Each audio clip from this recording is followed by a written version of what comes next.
ये कहानी राजस्थान के एक छोटे से गांव में स्थित एक पुरानी हवेली की है, जिसे लोग शापित हवेली कहते थे। गांव के बुजुर्ग बताते थे कि इस हवेली में जाने वाला कभी लौटकर नहीं आता।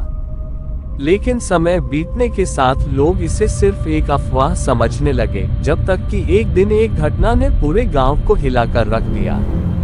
ये हवेली करीब 200 साल पुरानी थी और इसे एक अमीर जागीरदार ठाकुर रणवीर सिंह ने बनवाया था। कहा जाता है कि ठाकुर साहब बहुत जालिम थे और उन्होंने कई बेगुनाहों की हत्या की थी।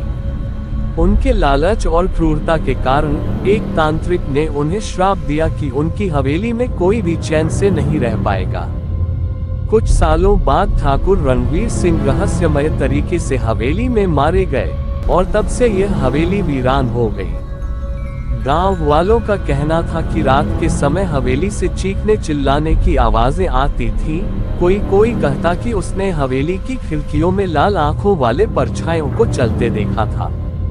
लेकिन इन बातों को कोई भी प्रामाणिकता से साबित नहीं कर पाया था। गांव में एक लड़का था, राजू, जिसे इन कहानियों पर विश्वास नहीं था।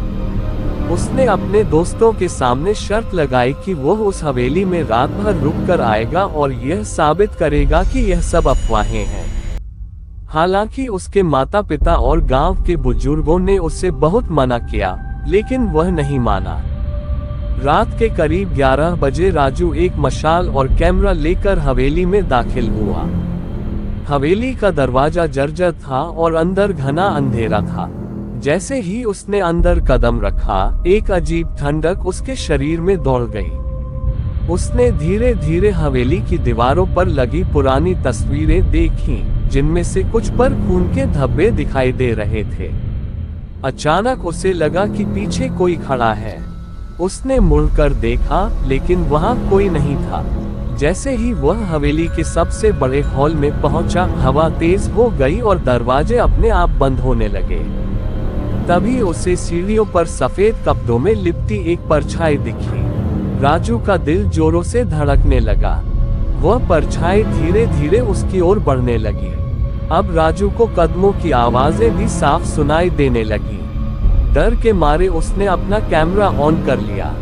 तभी एक जोरदार चीख हवेली में गूंज उठी और राजू के हाथ से कैमरा गिर गया। उसे लगा कि किसी ने उसके कंधे पर हाथ रखा है। जब उसने मुड़कर देखा तो उसकी आंखें फटी की फटी रह गईं। वहां एक अधजली औरत खड़ी थी, जिसकी आंखों से खून बह रहा था। राजू पूरी ताकत से दरवाजे की ओर दौड़ा, लेकिन दरवाजा अपने आप बंद हो चुका था। अचानक हवेली की दीवारों से खून टपकने लगा और एक जोरदार हंसी गूंज उठी। किसी तरह राजू ने दरवाजा खोला और बाहर की ओर भागा। सुबह गांव वाले उसे हवेली के पास बेहोश पाए। जब उसे होश आया तो उसने जो देखा था वह सब बताया। उस दिन के बाद से राजू गूंगा हो गया और कुछ महीनों बाद गांव छोड़कर चला गया। गांव वालों ने हवेली के पास जाना भी बंद कर दिया।